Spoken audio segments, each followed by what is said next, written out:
idea, but someone may feel he or she is not enjoying the group, but he or she is a very excellent speaker, you can say, and now he is a high level of speaker.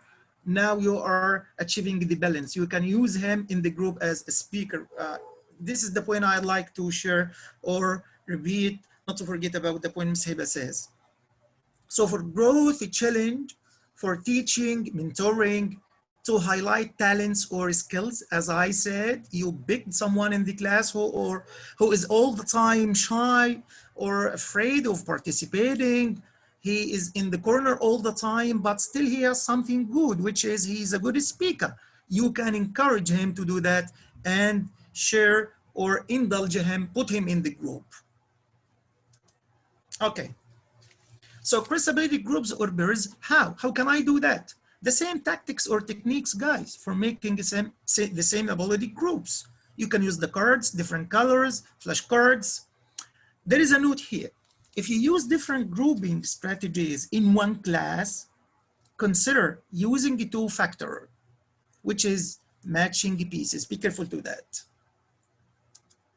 And here's the question, what cross-ability grouping strategies could you use in your classroom? Have you experienced something before like that? I mean cross-ability or mixed ability grouping? If you have, please share some examples.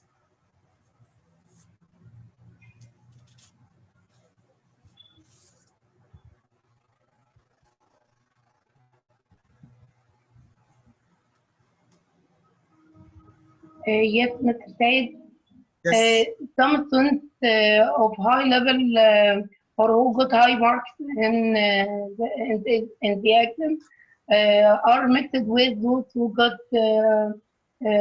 less marks in the exam. So they are mixed together to make one group. So different levels are mixed together. Mm-hmm. Yes, Okay. you can do that. Yes. Yes. And I guess some guys also, Miss Amani, you know, some people sometimes feel chaotic or hesitant to do it as it takes much time. I mean, teachers. So one outlet to get yourself free is to use matching pieces techniques.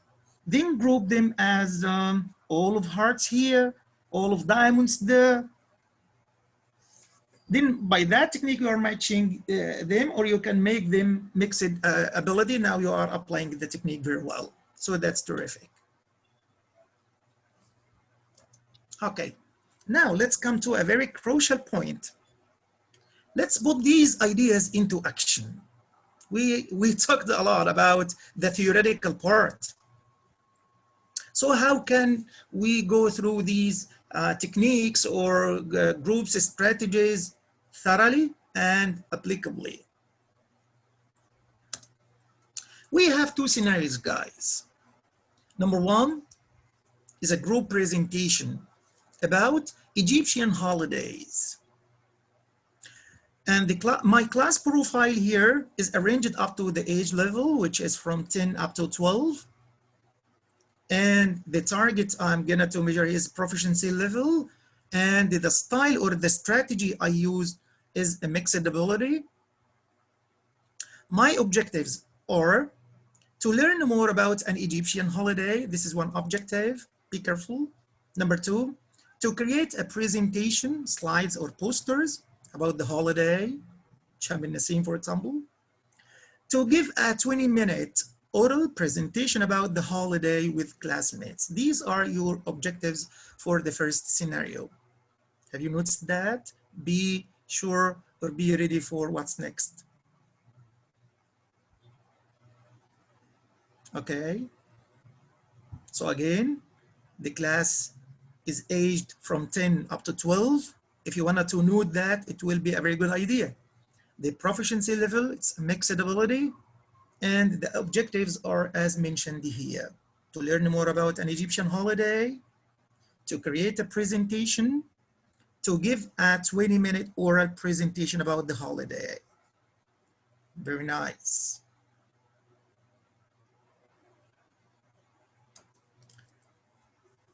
So, my question, how will you group your students?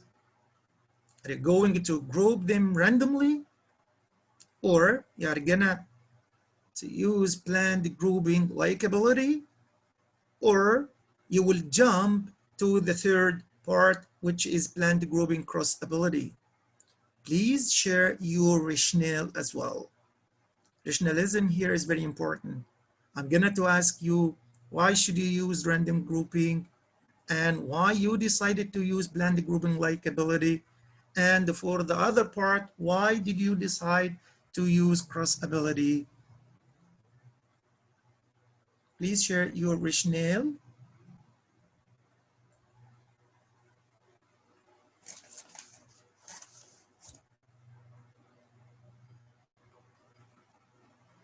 I can group them according to the places they have visited last vacation. Okay, very nice, Miss Nagwa.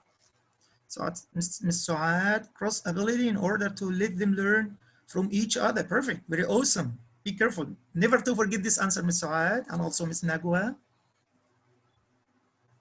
Very nice. What else, guys?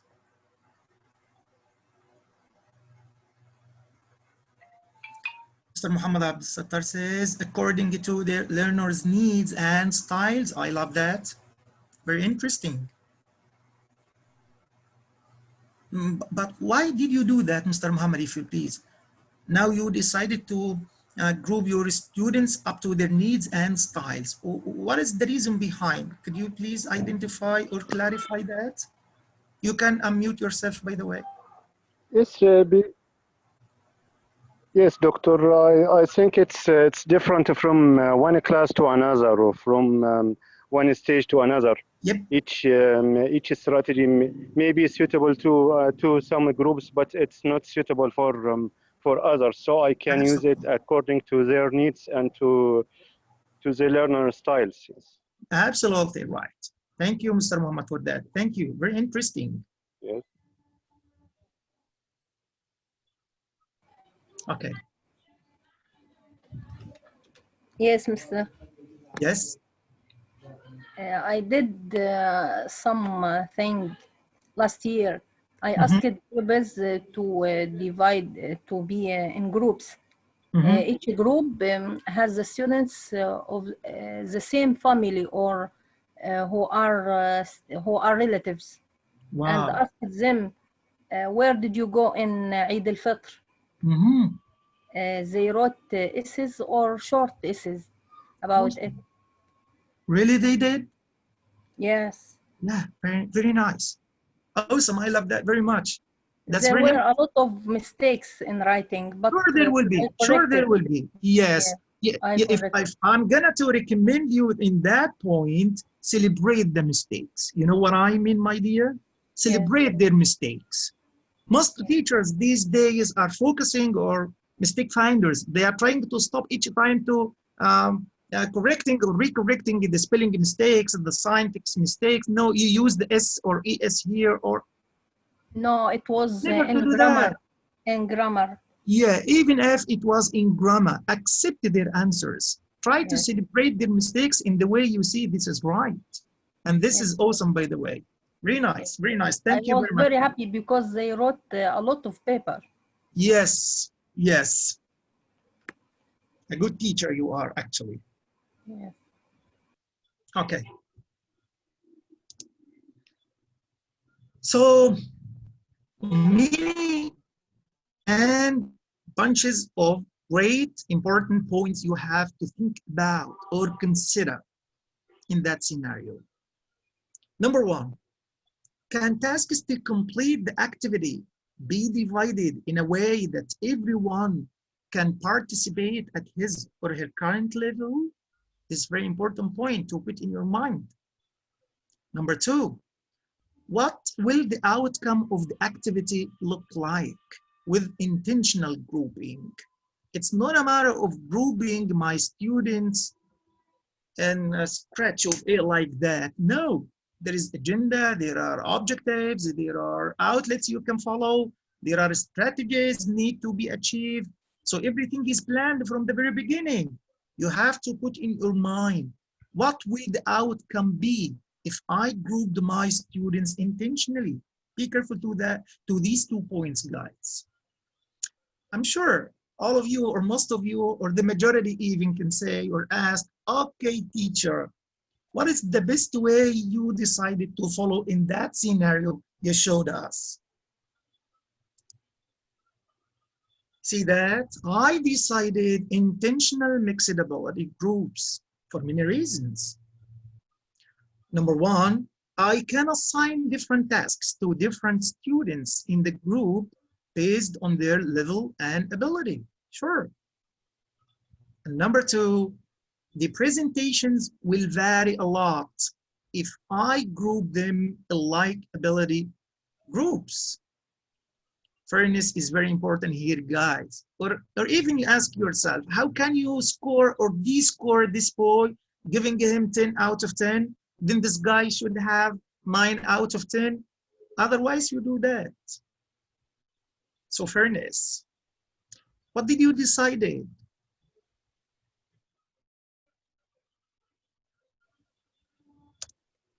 Now, scenario number 2, guys. Turn and talk. That was the activity. Okay. I'm gonna to show you my class profile, which tells us that the level age was from 18 up to 22. So I can say this is middle level or intermediate. And the proficiency level was low intermediate. Okay. And the number of students in my class were 50, and that scenario online. For those who are asking, how can I apply that tactic online? This is the answer. So this scenario should be happen online. My objectives, number one, to practice and critically think about the new material. Never to forget that. To practice and critically think about the new material. Secondly, to build speaking skills with a partner. To build speaking skills with a partner. Now I guess you have a complete and a wide picture about the scenario, and I'm waiting for your suggestions.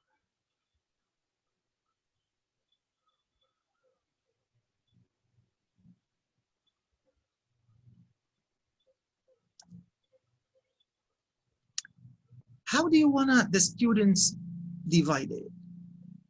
Random grouping, planned grouping, I mean likability, or planned grouping across ability? Up to scenario number 2, guys. Which strategy will work better? Random grouping, likability, cross ability. And do you want them to work with the same partner each time?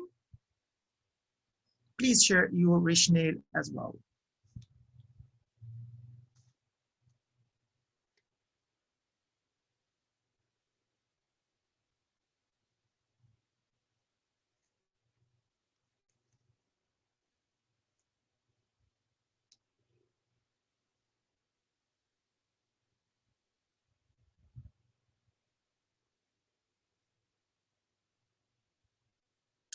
Okay. Let me see your suggestions, guide. Which one or which strategy related to scenario number 2 you will go through? So, Miss Amani Ali, randomly.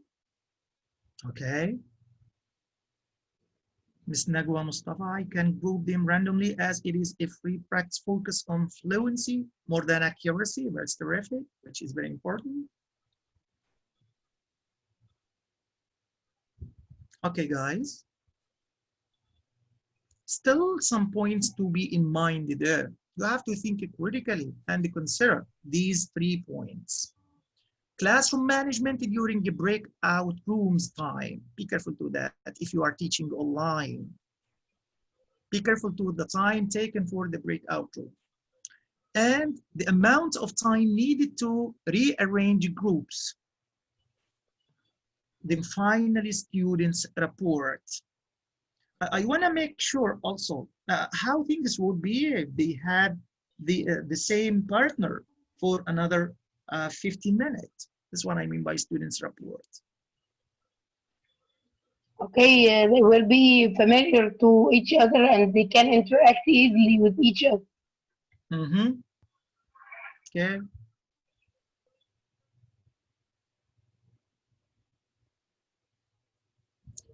Sure, you're gonna ask which one you decided to go through.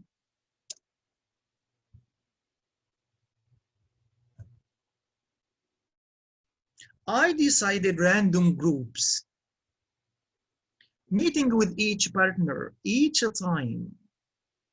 I like to focus on this point. I need each of them to meet the others for more. Why?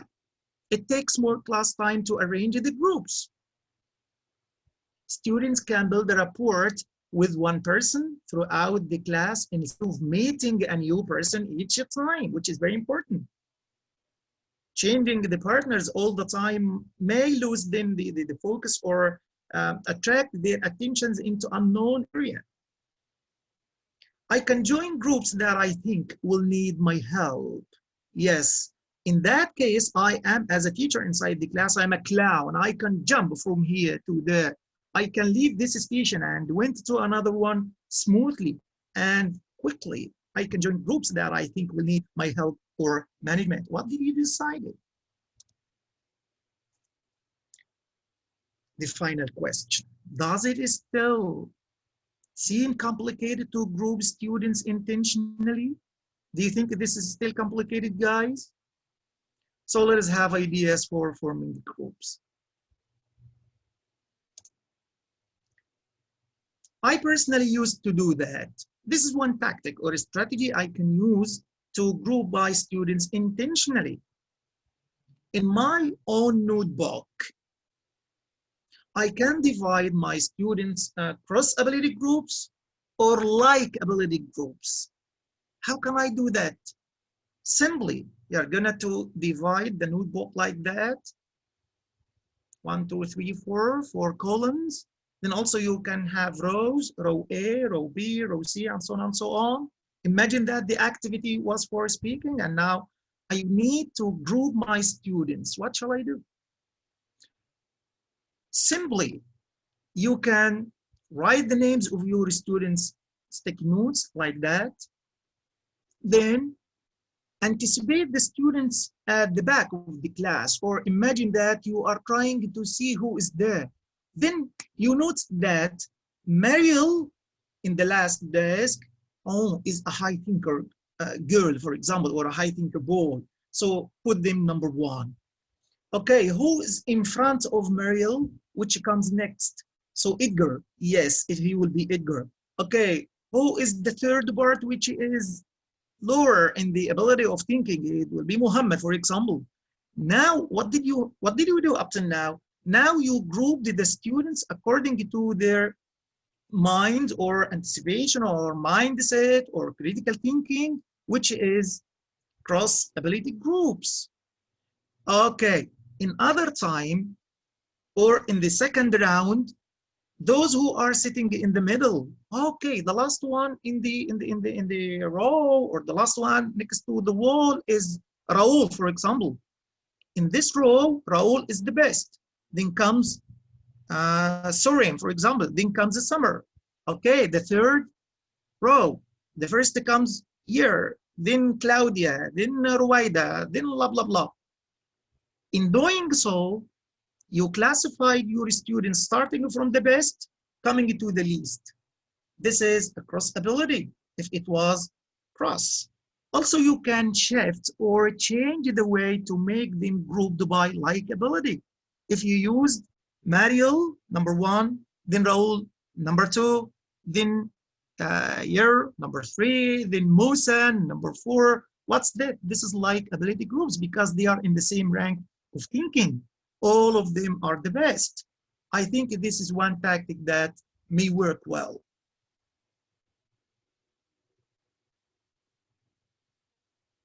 Okay, guys, how do you see that? Just it's a way to help you go further. Now, today is the challenge for you, and I take empathy with you, like, because I know it's a kind of, you can say chaotic, so, you know, it's not just you can throw the steps freely and smoothly, and I'm sure you can do that. Think about how you group your students in your classroom. If you do that, it's okay. If you didn't, rethink about it. Are there times you can group them more intentionally, not randomly? And why should you do that? What new idea will you try this week? Try to note or write down all these things in your notebook.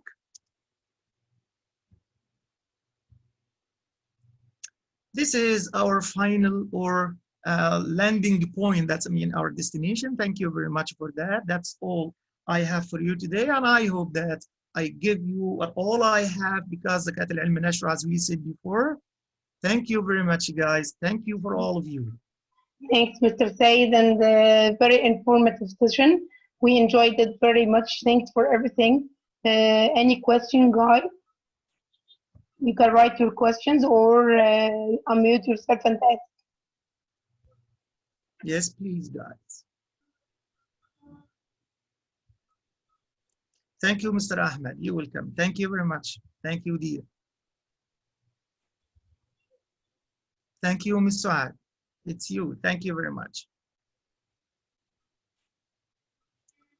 Ms. Lubna Shams, thank you, my sister. Thank you very much.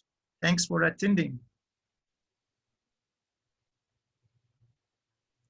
Ms. Shaima, thank you very much. Thank you. Ms. Iman Hassan, thanks a lot. Thanks a bunch, my dear sister. Thank you very much. Ms. Nagwa, you are welcome. Thank you very much.